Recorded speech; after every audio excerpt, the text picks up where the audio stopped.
Hello दोस्तों, good morning, नमस्ते। कैसे हैं? उम्मीद करते हैं बहुत अच्छे हैं दोस्तों। मैं भी ठीक है ठाक हूँ, जो भी हूँ। तो दोस्तों, आप लोग किस किस ने मतलब मेरे सिस्टर बहन मतलब करा चौथ किए हैं? आप लोग कमेंट करके बताइएगा। हम करा चौथ नहीं किए तो दोस्तों, हम करा चौथ नहीं किए हैं। तो आप लोग तो पहले भी मालूम था, मतलब मैं बड़ भसुर मतलब डेट किए थे। अभी भी मतलब बड़ मतलब ससुर भी डेट किए, मतलब तो बड़ भसुर का मतलब काम क्लियर हो गया, बड़ ससुर का काम क्लियर अभी नहीं हुआ है।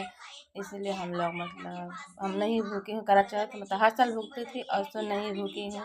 तो दोस्तों, आप लोग ढेर सारा प्यार दीजिएगा। ऐसा बात है नहीं है तो नहीं भूखूँ तो मतलब मत दीजिएगा। ढेर सारा प्यार दीजिए आप लोग।